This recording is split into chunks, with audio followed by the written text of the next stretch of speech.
Hollywood অভিনেত্রী Angelina Jolly যেন আবারও প্রমাণ করলেন লাল গালিচায় শুধু গ্ল্যামারই নয়, অতিরিক্ত মেকআপ ছাড়াই প্রাকৃতিক সৌন্দর্য ও বেঁচে থাকার লড়াইও হতে পারে চোখ ধাঁধানো।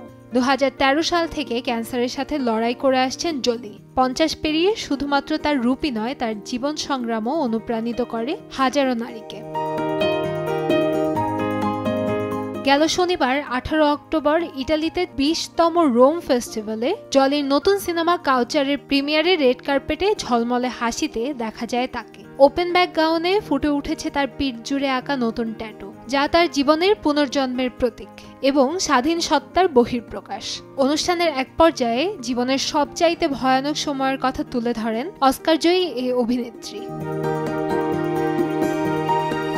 পরিবারে মা আর দাদির ক্যান্সারে আক্রান্ত হওয়ার ইতিহাস থাকায় আগেভাগে ক্যান্সার পরীক্ষা করিয়েছিলেন তিনি। পরীক্ষায় দেখা যায় জিন মিউটেশনের কারণে তার ব্রেস্ট ক্যান্সারে আক্রান্ত হওয়ার সম্ভাবনা 87% এবং ওভারিয়ানে ক্যান্সারের সম্ভাবনা 50%। মাত্র 37 বছর বয়সে 9 ঘন্টার জটিল সার্জারিতে তার ব্রেস্ট টিস্যু সরিয়ে ফেলা হয় এবং ইমপ্ল্যান্টের মাধ্যমে পুনর্গঠন করা হয়। পরবর্তীতে 2015 সালে আবারও ওভারিতে ক্যান্সারের লক্ষণ দেখা গেলে পুনরায় সার্জারি করা হয় তাকে। জলি বিশ্বজুড়ে নারী স্বাস্থ্য সংস্থার এক বৈপ্লবিক পরিবর্তন করতেও কাজ করে যাচ্ছেন, যা অ্যাঞ্জেলিনা জলি ইফেক্ট নামে পরিচিত।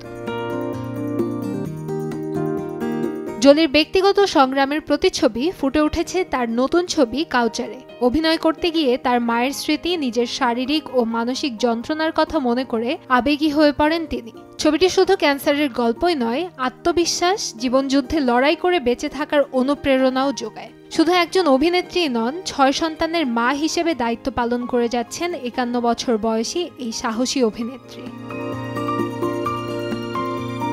কান্তাময়ী স্নেহা, সময় সংবাদ, ঢাকা।